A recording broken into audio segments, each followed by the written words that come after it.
but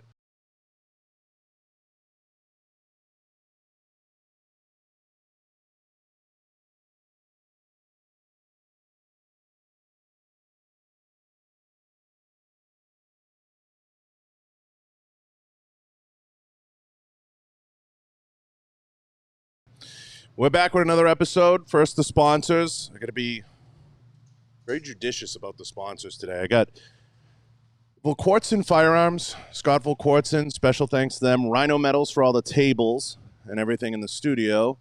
Gallo Tech for the walls behind us and the panels. Blackwater Ammunition. And Galco Holsters. I appreciate all the sponsors. I appreciate everyone who sponsors the show. Go check them out. The links are all down below. I didn't miss anybody. Manscaped. Yeah, I got a Manscaped code. We'll put that down below too. Today's a special guest, but first too, I want to give a shout out to the team, everybody who helped put this together. So this is a super special one. We got an awesome guest today. She shoots. She's badass. She's a UFC champ. Valentina Shevchenko. What's going on? Everything great. I'm very happy to be here. Pull the mic close. Yeah. Is it They're better better. now? Better. Yeah, perfect. Nice and loud. So, listen, this wasn't easy getting you in here. You're a busy woman. You got a lot going on. I don't think that this time of the year anyone is that busy, right? So, you have a crazy, not just story, but everything about you is badass. You like to shoot. You like to do the outdoors thing. You love to fight. You love getting in the ring. Whoa. Was that me? That was me, Rory. Sorry. So you love all that stuff. And that's not something that you see every day in particularly a female, right? But also people in the UFC tend to, not necessarily beat their bodies up outside of the ring as much as you do when it's not on the mats or it's not in a cage. What is it about the outdoors and what draws you to that type of lifestyle, and why are you so drawn to those types of activities and those things? I just, I don't know, it's my lifestyle. Every time I was like traveling a lot and we were spending like all our time training outside, traveling, meeting different people, like seeing different cultures. And it's like, if I'm saying about travel, it's everything about me. And I think it's very important part of my life because if it won't be like a travel or something what I'm doing like outdoors, it would be like missing some very huge part of the life. Right. Yeah, because it's, for the most part, most athletes, they want to take care of themselves, on and off the field, so to speak. But you love getting outside and you love doing stuff that keeps you active and keeps you involved and keeps you, doing things that are engaging with nature. And that's something, I guess there's a couple people in the UFC that you see that with, but not all the time. You know what I mean? For the most part. It's refreshing, especially, somebody that loves to do the things that you do and you're willing to put it out there, which is even rarer, right? Because most people don't talk about it. Everybody just wants to be like, I'm in the UFC and I'm tough and I'm all these things. But that to me is the most intriguing thing about you, is the love that you have for the outdoors, the love that you have for that lifestyle. You strike me as a person who would just like, fill a truck up and go camping for like 2 weeks. And that'd be like totally normal for you. Is that stuff that you just, you truly do enjoy doing and you do love? Is it something you grew up with? It's amazing to me because not everybody, a lot of people talk about shooting, but I've taken a lot of UFC fighters shooting and they're like, yeah, I've never shot a full auto or I've never done that. You know what I mean? Like they talk about it a lot, but they don't get out and do it. You actually get out and do it and you train at it. Yes, which is even rarer. And not right now, but we competed. I competed in practical shooting competition. And my sister, when we lived in South America, we did a lot of competition. I would be very happy to restart and do it in United States as well. But right now, like all my time, besides the traveling and training, it's everything about competition in mixed martial arts. But definitely, I would love seeing competing again in defensive pistol competition. But why? Why? Why? Because for me, it's like part of my life, and I'm really see the like gun culture. Not it's like a pistol, not just like arm, something like that. I see like it's history, human history, right? And for me, like it's not just a thing, not just a gun. It's like a piece of art because it's so many right now in the world we have so many arms here, Mm. and it's like the human, a person, someone idea, and this is like creation. It's there like a baby, and we have like a monument over here, like a piece of art, right? And this is for me much more than just a thing to do. For me, it's like mm, the same. For example, in the school we are learning history, how it was, how it like this, something like that, right? And this is part of our human history. That's why I'm really like into it, and I love gun culture.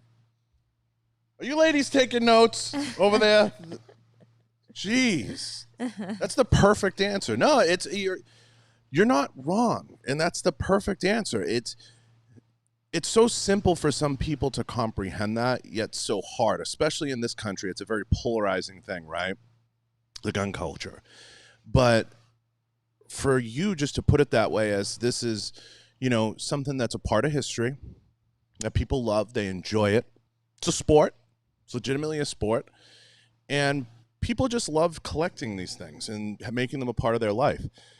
I don't know why that's so hard for some people to grasp. When you come across people that are like, against you doing that, or maybe you have something to say, do you even engage with them, or do you even, say anything like you're freaking crazy? Or I've been so lucky because all my people who surrounds me, my friends and everyone, they're the same way as me, and we sharing like our feeling in common, right? And if even someone has different opinion, I think it's very right when people have respect to each other, no offend each one, and trying to like saying some way very polite, right? And I would never want to see someone like next to me speaking like rude things about something that I love, and I'm not considering that people like being next to me. what about on social media? You just ignore it? People who follows me, they sharing the same feeling as me. You have the greatest following in the way of interpreting life I've ever seen. That's amazing. It's hard to block out sometimes people that maybe do have something negative to say, but you're absolutely right. You just keep people around you that share the same viewpoint, and it's going to make life a lot easier. Now, shooting and fighting are things that aren't common in most people to begin with, right? So most people don't take up that mantle of what I would call being capable, or self-preservation, or defense, or taking care of their body in all phases. Why do you think that is? Why do you think, particularly in people, and it's been such a long road in general for women to get where they've gotten to in the sport, not just in fighting, in shooting too. And women are coming into their own now, in my opinion. You have so many great women shooters. I've had so many of them on the show. I've talked to so many of them. I feel like women in both sports are really coming into their own in the defense community, or self-defense community, because there's so many women. I can legitimately say, whether it's watching one of your fights, Amanda's fights, whomever, throughout, I enjoy watching it just as much as I enjoy watching a men's fight, legitimately.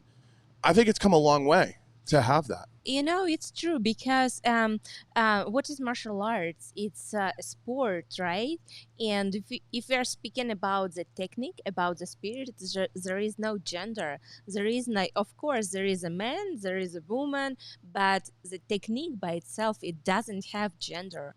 And if a person, doesn't matter who, has the technique, it's every time very like nice to watch it, and you will enjoy it. If we are speaking about like just a small like level of the fighter, Of course, there is a huge difference, but if we are speaking about top level fighters, elite fighters, it doesn't matter, man or woman, it will show the same amount of technique, same amount of spirit, same amount of the fight, right?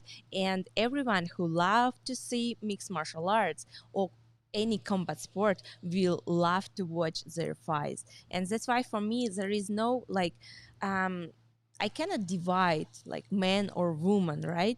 Of course, you can divide it by gender, but in general, in mixed martial arts, it's the same. And even like girl, female, she can bring much more interesting things in mixed martial arts, in shooting, because the way she moves, the way she did like same things that men do, it's differently with this special like grace, with this special beauty, and this is every time it's very attractive.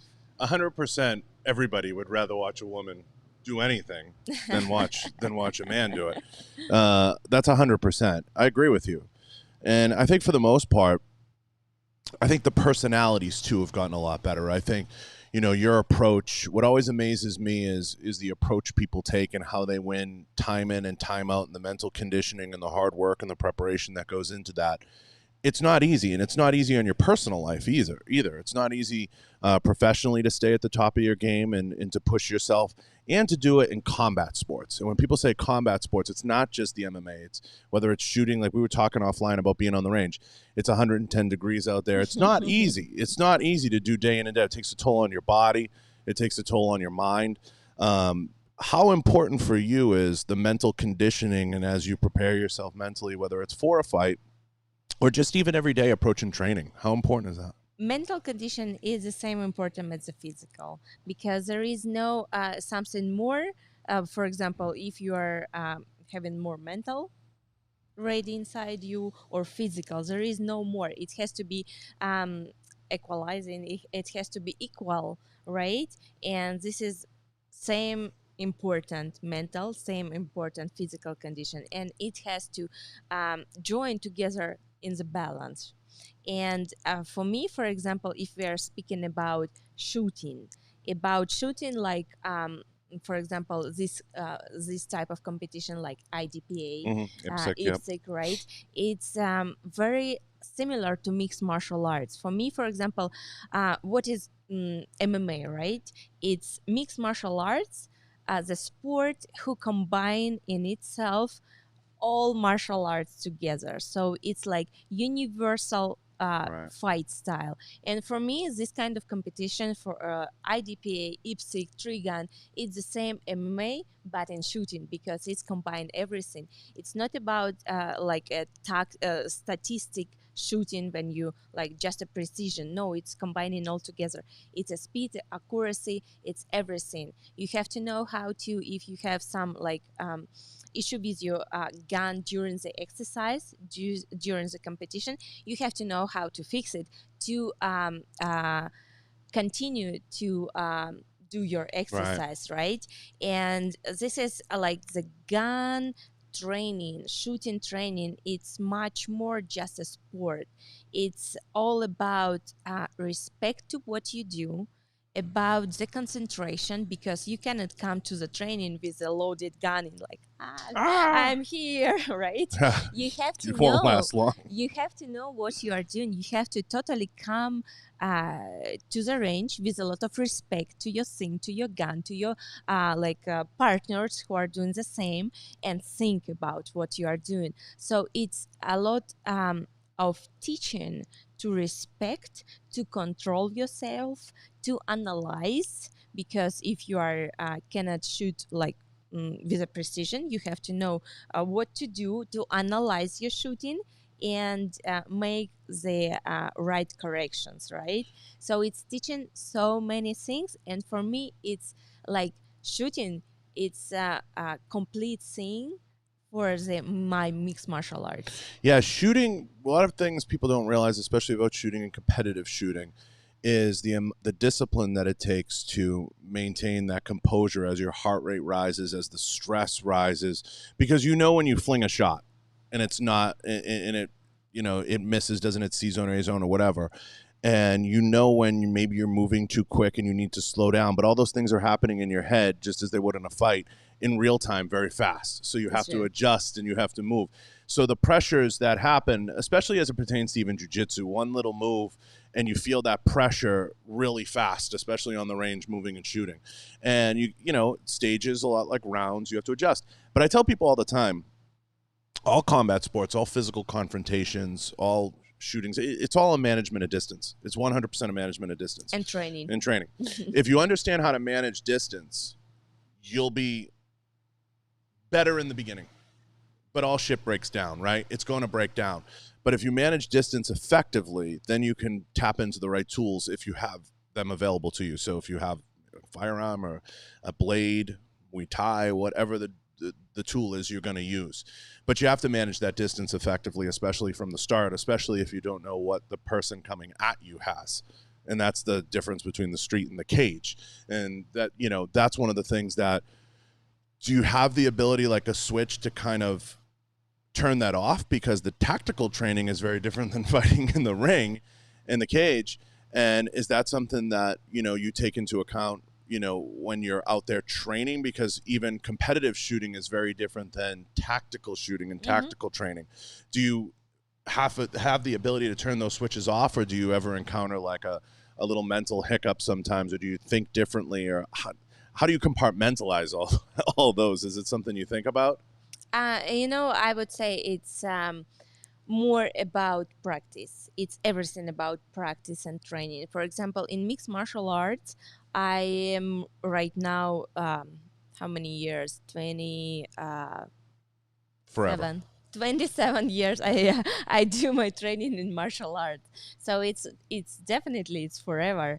And in this time, I've been training with so many training partners, and each one, it's bring me experience. And I love to do this style of training camps before the fight, that not train only in one place with a comfortable training partner, with someone who you knows already, like entirely. Right. You every time have opportunity to train with someone new, with different technique, with different tactic, with different approach to the fight. And this is what give you this knowledge for your own fight. This is what make you like stronger person inside of the octagon. And I would say definitely the experience, it's make all the difference between fighters. Yeah, I mean, I think preparation, like you said in the beginning, is the most important thing for everything. And then dialing it in and tweaking it, especially as you get to the higher levels of competition, because you know this, it's fractions, right? Like it's just small little things. Now, how important for you and your team is film now? And how much are you breaking down film as a part of your strategy and your preparation? Films or trainings. Yeah. Actually, it's like not something that so necessary for You're not the obsessing training over camp. it, right? No, it will be filming. Okay, fine. I will take a look once, twice at it. I will like see the things what I have to fix or what I have to repeat on my training to do Right. it like better. But it's not something that necessary during my training. The most necessary, it's I have my team next to me. I have my coach. I have my sister, and they every time would say if I'm doing everything right or something wrong, right? And this is their opinion, what I really trust in, and this is what for me the most important, rather than just a filming. Yeah, I mean, it's hard to have coaches. You have a rare commodity. Having the coaches and the right team around you, that's the most important thing, right? I mean, and I think sometimes some people take that for granted, and some people understand the importance of having that. But some fighters search for that their whole career. I was lucky enough. I was very lucky because my only the coach with whom I started from when I started at 5 years old and till now, it's all the same coach. So he knows me for like more than 20 years, and he know exactly my style, even like what condition I am, mental, Right. physical. even more than I know myself. And this is, I would truly say, I was lucky enough. Yeah, some fighters, the coaching's a disaster, and it's a problem. And they search their whole life to put the right team together, the right coach, the right approach, the right, everything. And they can have all the talent in the world, but without having that right team, it can be really difficult. It's true, because it's not about only just a fighter. It's about the team, the whole team. Everything has to work together, because without proper technique, you cannot win the fight. You can be brave, you can do whatever you want, but without technique, you cannot. And the coach, it is the person who like giving this technique to you. I use the same approach when I go to the Win Buffet. I have a really good technique. When I get there, I have a really good, but it all goes to shit when I start eating. So, funny enough, it's true. But it's crazy, watching how this plays out for you. Do you want to stay in the United States after you're done? You're going to stay here forever? After I done what? Fighting? I'm not sure when I will be done Never. fighting. Never, of course. Will you stay in Vegas? I really love Vegas. Before Las Vegas, we lived in Texas, in Houston. Right. It's like, for me, it's very like special states, Nevada and Texas, because I spent like living there in Texas. It was almost 2.5 years, and here it's almost 3 years now, and it's very like by my spirit, it's the right places where I am. It's just easier here, especially if you're a fighter and you're around everything. It's a lot easier for you to be here. It's true, but it's in the terms not only about the fighter. I like the nature of Las Vegas. I know for the most people, it's when you say Las Vegas, it's just a strip, casinos, and like all these like things like entertainment. But for me, it's entertainment in this part of my life. For me, it's training and nature. For example, during last summer, when I was preparing for my fight in Chicago for defending my title, we were like doing training camp here in Vegas. So it was morning training because I'm doing one hard training session a day to put everything from me, and then I have like a day to recover for the next morning. And after the training, we usually was spending our time at the lake, beautiful lake mead. And it's not we have a boat, and we're like go boating there, Right. driving over the like different beaches there, like beautiful, and doing some fishing as well. When we catch something, we prepare and fish, and it's like it's the best, because it's the same what you were saying, to how you are taking care of yourself.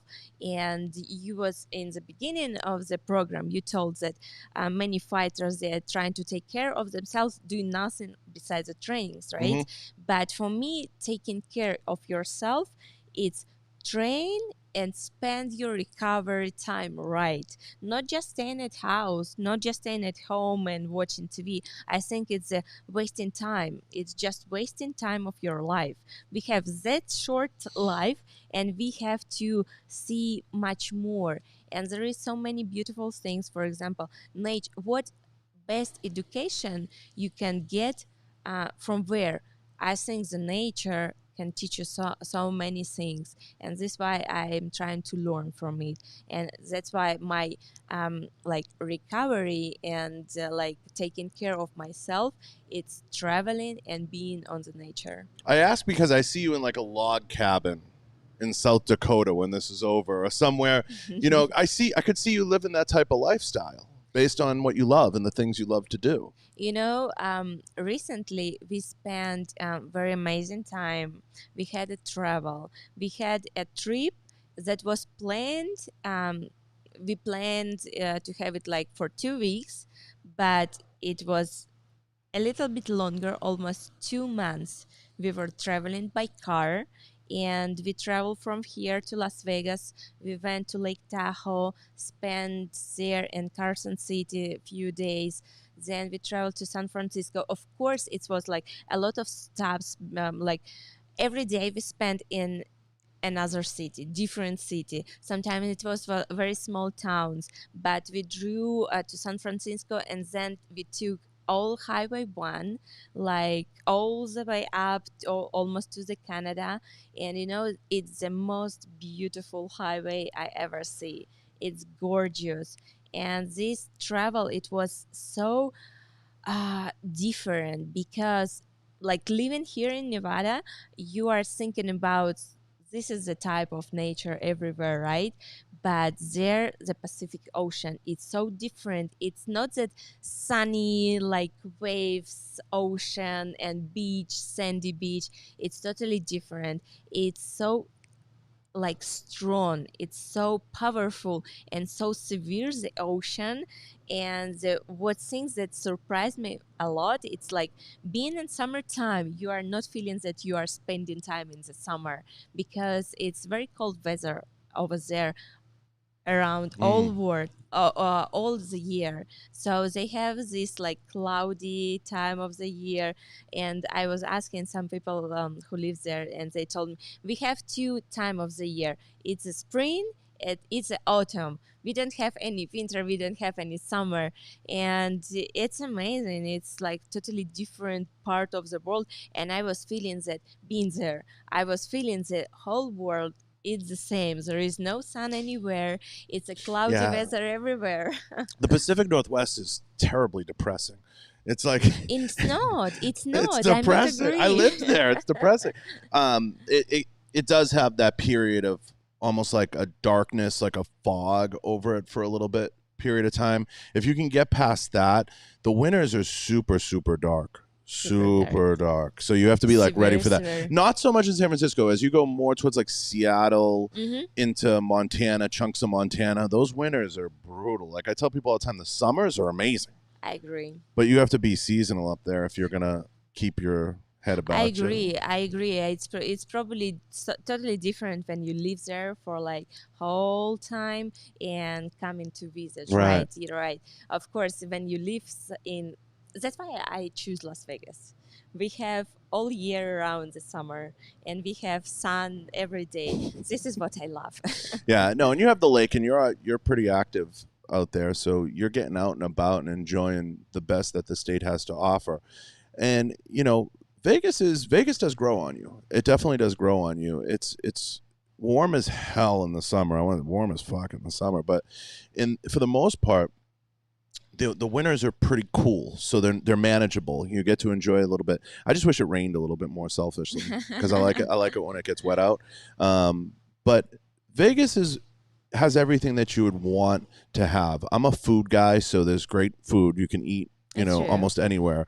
It's Miami, great food. I grew up in Boston, so Boston has great food. Chicago has great food, so that's important to me. You have enough of a nightlife that you could walk away from it if you wanted to. Like you can go out, but it's enough. It's there, and there is a lake life. You have Lake Mead, so there's a little bit of that. For the most part, Vegas does give you all those things. You can't live in California and be pro-gun because you just can't do it. You just can't. That's why everybody's leaving. You can't be there. They've run everybody out of there. Texas, I wouldn't be able to stay in Houston. God bless you that you were there. We lived in very beautiful part. It's clear lake, so it's the same. We had a lake, we had a bay over there, so it's not that like Houston downtown when a lot of people... I could do DFW. I just couldn't do Houston. But I could see you, if and when you retire, when it happens, I could see you going north though. I cannot say. I see, like, for now, I see Las Vegas is my base. I would say it's gonna continue be my home base, but the same way I never would stay at home and spend there like all life. It's gonna be a lot of travel, definitely. Because I could see you wanting to hunt. I could see you wanting to maybe have animals, creatures, and that would work better like in a South Dakota, Montana type area. I agree.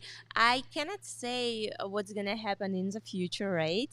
Because my lifestyle right now, it's very active, and for example, to have something stable, for example, animals, right? You have to spend Farm. all your time at the farm, like living constantly there, taking care of them, because it's take a lot of responsibility, right? And for now, I see me traveling a lot, not only from city to city in United States, but different Abroad. countries. Of course, for example, last year and beginning of this year, we spent a training camp before my fight in Houston. We spent like almost 3 months in Thailand. So it was training, but not only training, just living there, training and living. And this is the lifestyle what I am having right now. It's not travel as a vacation, it's like a lifestyle, because to go to some place, I don't I'm not a fan just going like a tourist, right, to see the sightsee or something like that. I really like to see the how people live from Like a inside. workation. A workation. Yeah, that's the word. I mean, it's like, you're there to do a little bit of work and see how people live and how people interact, but have a little bit of fun. There's a little bit of a mix of both in there. Yes, it's like it's the same that you are living here, right? But why you cannot live over there? It's your life. You can do whatever you want. It's amazing. You get that chance to live that type of life because of fighting, because of what fighting has given you and what it's granted you. Do you ever reflect back and want to pinch yourself and you're like, this is amazing, I got this beautiful life? And I think this is a not right time yet, because of course I'm very I feel, it's amazing feelings that I have in this lifestyle. I'm able to do what I love, and I really thankful for everything that I have in my life. But there is, when you stop and starting to look back, this it's a is powerful thing. and for me, it's kind of like a point when you are stopping, and like in my life lifetime over here, over right now, I don't want to stop. I want to continue to move forward, and that's why I'm trying to not focus much on looking back, but looking forward and trying to gain more, trying to do things like what I have passion for, more what I can. Because what I said, it's like life is very short and you have so many things to try, so many things to do, so you have to continue move forward. Do you find when you live that way, or when, because I can, you always want to go forward and you always want to progress in your career and in life. Do you find that you leave a lot of friends behind or relationships, or it's hard to keep people in your life and in your circle sometimes? No, the true friends, they are every time will be with me. The true person who care about me, they are always with me. Of course, it doesn't mean that they are like physically Physically there, yeah. with me, but I know, and this like feeling that I know that they are there living their lives in their countries, and they remember me, and we like continue our relationship over the internet, for example. And I know when I will be there, they will be very happy to see me, and they will be sometimes come to visit me. I will be very happy to see them, and this is what give me this power of feeling of the true friendship. Your friends back home now, is it like the United States? Like when you win the championship, do like the old friends come out of the woodwork? How do I put it? Like, is it like do they reach out to you on Facebook from back home and say like, hey, how are you? How's it going over there in Vegas? How's everything? Or does, is it a little different in the European culture? Because in the United States, in the US, anytime something good happens to you, two types of people come out of the woodwork. It's the people that love you and the people that hate you. It's not only US, it's everywhere. It's everywhere. It's everywhere the same, and you have to know how to see the right persons and the wrong persons. You have to know how to separate them, and not because like any kind of success, it's bring more people into your life, and you have to know how to manage all of this. And if you know what is true, what is not, it's not a big deal.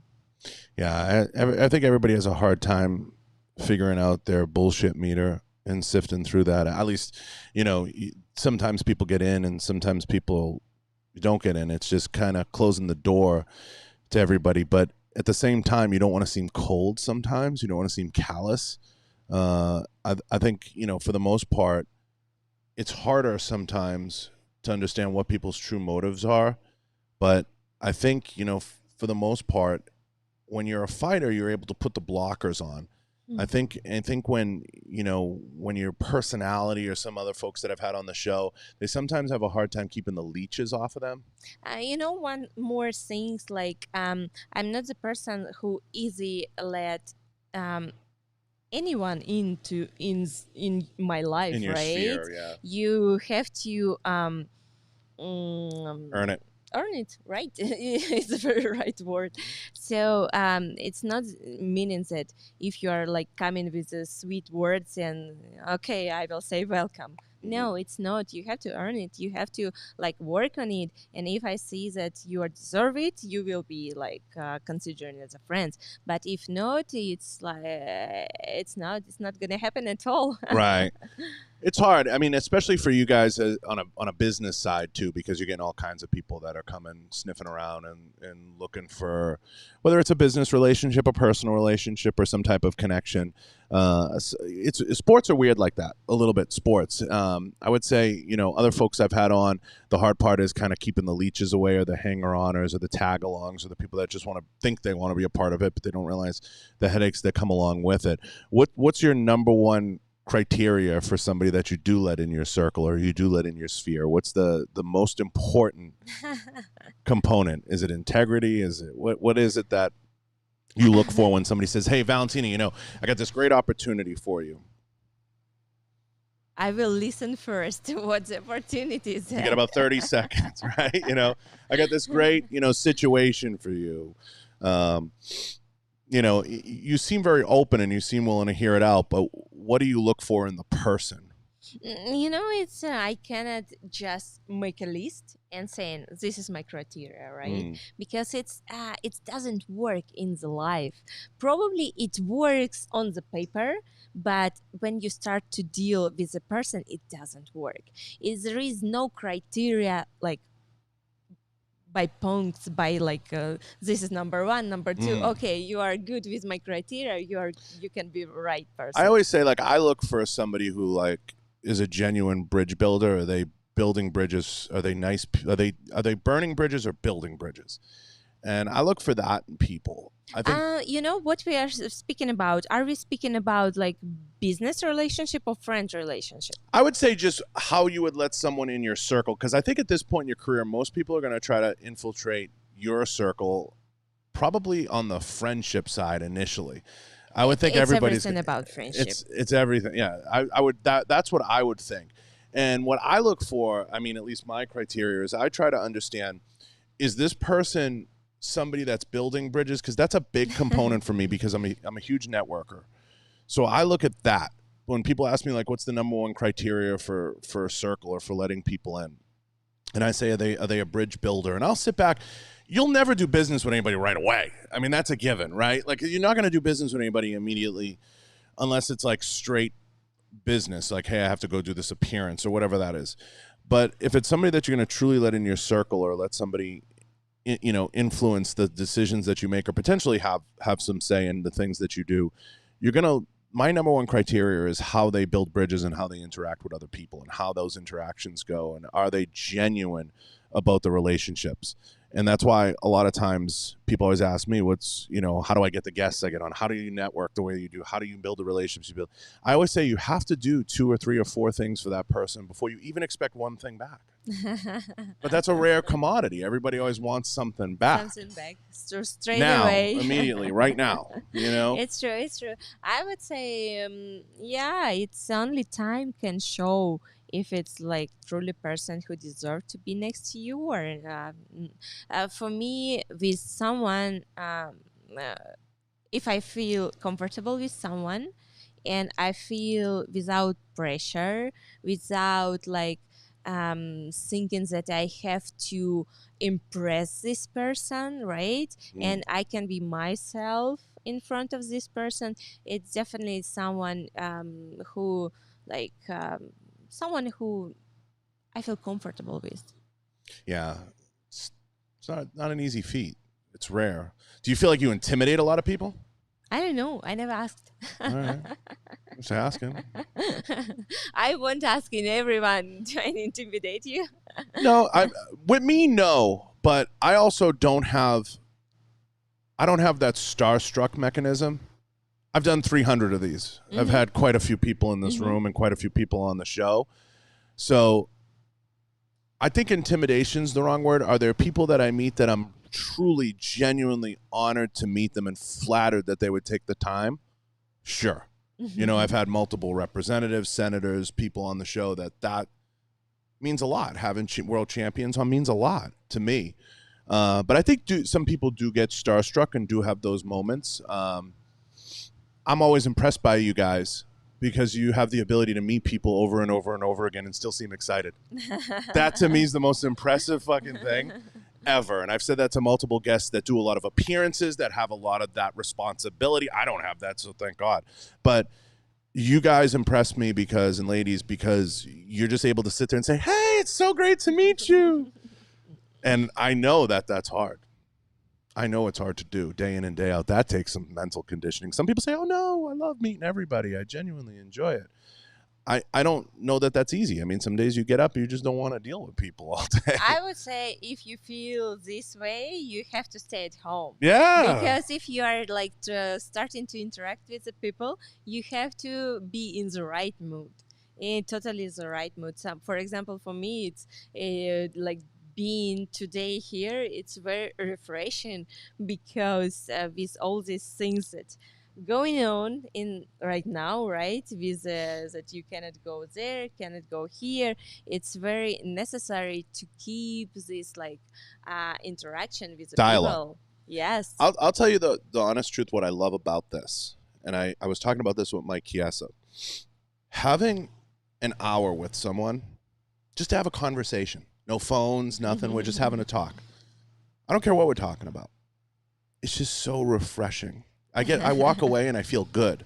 Like I feel like I learned a lot about you. You maybe learned something about me, but I learned a lot about you, and I feel better for having had the conversation.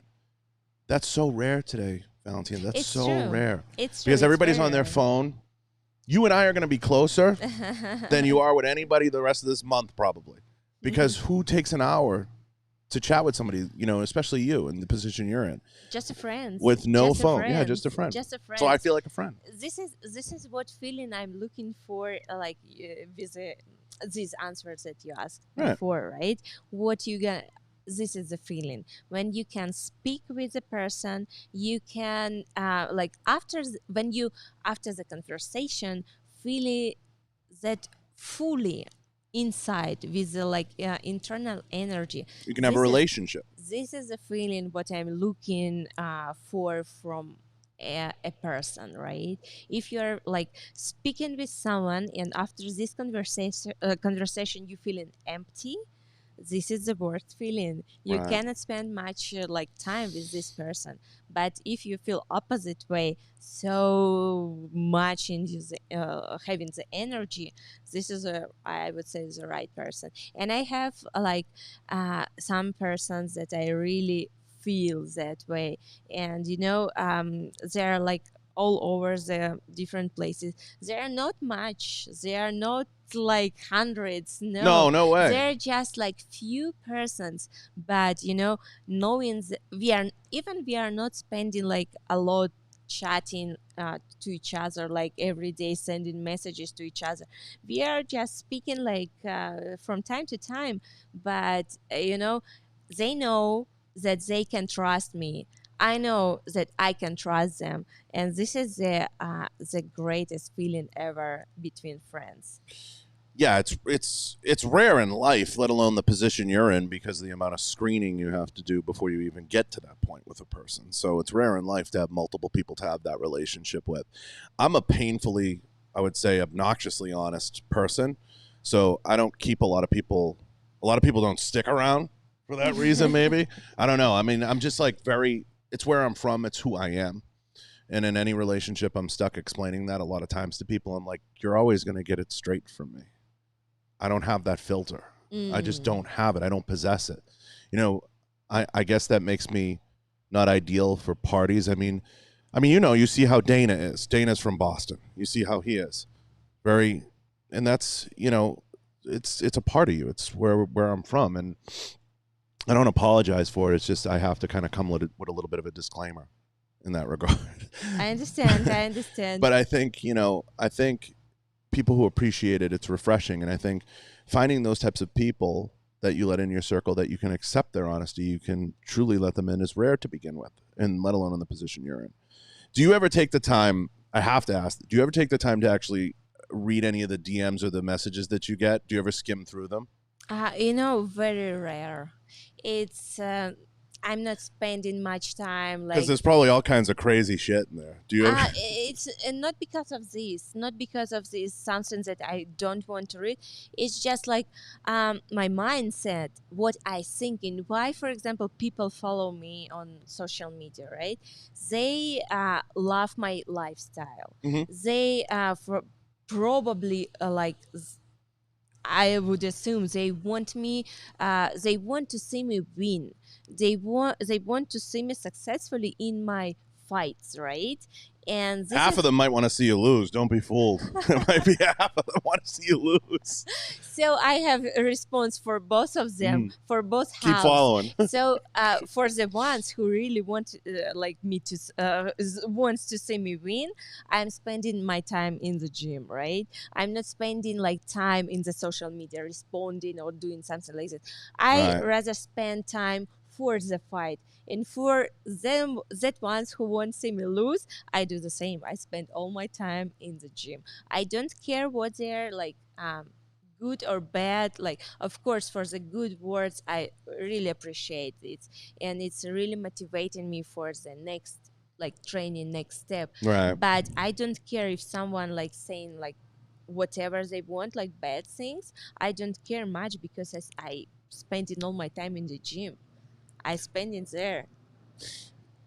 You have to kind of, I mean, if you're anything, I almost love the hate as much as I like the people that you know what I mean? You almost live in it. But I think for the most part, you're right. People are going to follow you because they love the lifestyle. People are going to follow you because they want to follow your progress, whatever that progression is in sport, in anything. But then you always have that people, like I said, the trolls that lay in the weeds. But the messages you must get, I can only imagine. I'm sure there's tremendously encouraging stuff. Then I'm sure you have the freaky weirdo guys that are like, hey, Valentina, can you take me out back and kick me in the head or something or can you send me, your used gym clothes? There's always those weirdos that come out of the woodwork. Do you have that types of messages all the time? Only from the gay Indians. That's all I get. I get it mostly from the gay Indians, but I've had every. I was telling a group I've had every type of female on the show, and fighters, everybody. For some reason, there is that large group that want used gym clothes, and I've said it to many of the women. I said, "You guys need many crazy people around, crazies." Right? But I said you should start a charity, and you should have a menu, right? And on the menu, it should be like Valentina's used gym socks for $60, and all the money goes towards hungry kids or some good cause that we can find, that we can drum up. We can get that started for you if that's out there. I mean, we can 100%, because there is that group of people that want, whether it's your used, headgear, who knows, used everything. Do you ever take the time to read them and it's like some guy that's like, hey, Valentina, I want you to send me some type of used toilet paper or something. Do you ever get like a real freaky weirdo in there that you're like, I have to report this person? This dude's crazy. After all your comments, I probably have to start to You got read to. them. There is a cottage industry, honestly, just for even sharing those messages or posting them and putting them on, your stories or something, or on like the new thing. The new thing's like reels, right? This reels. What I think about the social media for me, as a person, not just a sportsman, not just a fighter, because the art, I consider mixed martial arts, it's a art. Mm-hmm. Shooting, 100%. it's art. So I finished university with a film director degree, so it's art. And everything what I think about thinking about social media, it's not something that you can post or like share something whatever without filter. For me, it's like my page of art, and everything there what I post in, it has to be beautiful, because for me it's like, for example, your life. What is your life? It's like a movie. Don't ever follow me. You'll be disappointed. Not yours. Let's say, speaking, when I say you, it's like meaning like everyone, right? Right. What is your life, right? It's your movie. You're creating every day your movie. So today we have this part of our movie. We have our like great conversation, our moment, and we capture it. We have picture of it. We live the memory. We lived this like memory forever in the picture. And this is what I trying to do with my social media. Create the moment, the perfect moment, capturing the best feelings that you had during the day or during the certain amount of time. It's not just like posting whatever up. Yeah, okay, this is my like temporary feelings that I feel, emotion. No, it has to be synced. You have to think about what you are doing. It's about like creating an art, a picture, about like drawing, painting. You are not doing like posted it, it's good. You are thinking about what you want to show to the fans, what you want to show to the public. And this is for me same way social media. It's not just a thing, it's much more for me. For you. Not everybody's like that, though. That's a beautiful way to look at it. I mean, not everybody. It truly is, right? I wish I thought of it that way. I'm like, hey, this just popped in my head. Let me just... No, I do take a little bit of thought into it, but I always say like my stories are like very tongue-in-cheek, and my approach to my stories are very tongue-in-cheek, and there's a lot of sarcasm in there in case. Everyone is different. Everyone has their spirit, their way to see the life, right? And I just saying about myself, what I thinking about everything, the social media, why it's like not that much affecting me, all this like crazy stuff, what sometimes can affect someone else. That's because I totally have a different approach to it. No, that's the health. You have an insanely healthy approach to it. That's the best way. I mean, if there is a best, and there isn't a best way, but that's an insanely healthy approach. You have to ignore a lot of the Tower of Babel stuff. I just think for all, especially the ladies out there, I think that there's a tremendous opportunity to be selling this game-worn gear and making a profit or whatever it is. Because the weirdos that come in there. Whoop. The weirdos that come in there. Saying about the like old gear, I have about like 20 headgears that I used during my training camp. Some of them like gloves, everything, elbow pads, and I just I can throw it because it doesn't serve, it doesn't work anymore. Charity. I can do whatever, but for me it's memory. And every time I like trying to organize my gear and I come to that box and I take this like headgear and I see it and oh yes, this is headgear, has the history. I passed like my training camp for this fight, that fight, and I just like leave it because it's it's something meaning that much for me that I cannot just like let it go easily. But there's some guy somewhere that would pay like an insane amount of money, and he'd probably run around the house like. I don't care about that. I know, but he'd run around the house naked with that on, and that would make his week. I don't care about that type of the person. For me, it's unhealthy. For me, it's crazy. It's something that not deserve to have my part, my thing, right? Right. I mean about the type of the person, but you're saying there is another type of the guys or the girls who just want to like touch the same feelings as they're like seeing the things the way as I see, and I would happily give it to them for free. It's hard to find them. It's hard to find them, but if you cannot find someone like them, you don't have to look for no one. You got to go through like at least a reputable collector, and even then there's still weirdos. No, you don't have to do it. You don't have to think about it at all. If there is no right person, no right time, just forget about it and move forward. Don't think about it at all. I know, but I know. Forget about You're that right. weirdos. No. Forget about that guy. The weirdos have the good stories, though. That's where they are. They hide in there. That's got to find them. And God only knows you have millions in there. Please, I don't even want to think about it. But for the most part, this has been amazing. I've had a lot of fun kind of getting to know you. You're a genuinely good person. I believe that. Just from talking to you the last hour and getting to know you, I think your love for the outdoors, the things that you enjoy, the things that you're passionate about, and I did a little homework on you before you came in, and I think that you just approach life, just even how you just explained your approach to social media tells me a lot about you. And you just want to genuinely put good things out into the universe. And I think people should be nicer. And it's great to meet and spend time with nice people. Why? I want to ask you this before, we wrap up, because we're coming up on an hour. Why do you think it's so rare for people to just be nice and be kind? I would say it's everything that you teach your children, right? It's what they became. And education. Everything the parents saying to their children, it's the most important. If they're trying to say like, okay, do your own way and learn your own mistakes, learn your own things. It's of course in some point it's a right approach, but I would say it's not very right, because if you have some experience, you have to share it with your children. You have to share this experience. You have to tell them that this is a mistake. This is not a good thing. You don't have to repeat it. So rare today. Because it's like, it's the same that we have in martial arts, right? We trying to learn the best technique.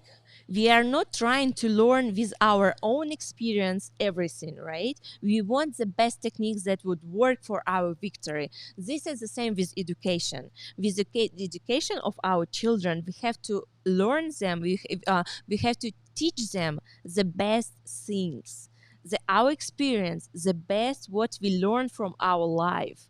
And if it doesn't happen like this, will repeat every mistake all over and over and over. There is no progress. There is nothing. We have to learn our children. And I see many young parents, they're having different mind, like the view of the education that the children, the baby, have to learn on his or her own mistakes. It's okay, but it's not the truth. Right. It's not the truth. It's the same, like example, as I saying with the technique of mixed martial arts, of martial arts. We are wanted the best. We want to learn the best technique. Why we don't want to learn the best from our parents? Why? It's just approach. It's because we live in a time now where everybody has all the answers. Just ask them. Even the kids. Even the kids. Yeah, they know everything. They don't need to be taught anything. They don't need to be shown anything. They know because they saw a little. And social media has something to blame with that, because they see how other people live and they're not realizing what social media is. because their brains aren't developed yet to process what social media is. And this is at a very young age, not as they get older. You would hope, you know, we're old enough, and I'm old enough that I remember before social media. You know what? I think it would be very helpful for like everyone to see the world how it is. It's a travel. Traveling, you learn how people live. Traveling, you learn what is like living in another life. Like I would consider that people in United States, they are so lucky to have this lifestyle, to have freedom. What like we have in here, it's the thing, the best ever for any person. But no, there is no like similar countries in the world. If you start to travel, if you could see how hard life is there, how it's really difficult to live, how difficult to gain, and not only like to get some money, but to how it say to make your dreams come true. They're trying to change it here. They're trying to make it communist. It'll happen. It might happen. It might happen. I'm serious. It might happen. I would say for the people who lived and grown up in the freedom, it's very hard, and hopefully it's not gonna happen, because the freedom, it's what's for example with the guns, with everything. This is the type of life that everyone would love to have for himself or their children. I agree. We can't top that. That's the best right there. Can't top that. On that note, listen, I appreciate you coming in. I'm very glad. I'm very glad I'm here. I'm very glad we spoke so many important things today. It's amazing. And I'm really like love to share a little bit what I'm thinking about life, because usually when it's like podcast interview, it's everything about fight. Are you gonna fight this day? It's boring. Who, yeah. What you're thinking about your opponent? It's like all the same question every time. No one care about like your lifestyle position. No one care about what you're thinking about the world itself. No one asking it, because everyone wants to know how you are ready for the fight. And today we like spoke so interesting things that really matter for me a lot, like a friendship, right? I appreciate that. That's what we try to do here.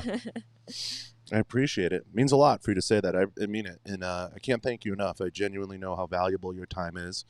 I know how valuable getting to spend some time with someone who takes what they do seriously. And I know you think everything through, and that means a lot, you know, to be able to come out here and give me an hour of your time. So I thank you. Thank you for inviting me, of course. And you're invited anytime. You come back, we'll do it again. Next time sure. I come with my sister. Yeah, no, 100%. I'm gonna talk to her about doing it for sure. 100%. I want her to do one, and then I'd love to have the both of you. And both I share think your she thoughts. would be happy. I think it'd be amazing. Let everybody know where they can find you, as if you're hard to find, but just let everybody know the best place to follow you and search for you. Is it Instagram, probably? Instagram, Twitter, Facebook. I'm everywhere in social media. Yeah, I mean, it goes without saying. Go follow the champ. Go check her out. And I appreciate her coming in and taking the time. It means a lot. I want to thank the sponsors really fast. Gallo Tech for the walls behind me. Volkortsen Firearms, Scott Volkortsen and Volkortsen Firearms. Go check them out. Put the link down below. Rhino Metals for all the tables. Everything. I appreciate everything that those guys do. Awesome saves. Blackwater Ammunition and Galco Holsters. Can't thank you guys enough. I do a terrible job asking for reviews. Go leave reviews everywhere podcasts are heard, on iTunes and everywhere else. And, of course, special thanks to Valentina for coming in. Appreciate it. Thank you. Means a lot. And thanks to the team. And I think we're good. That's everything, right? Did I miss anything? Got everyone? All right, take us out. Yeah.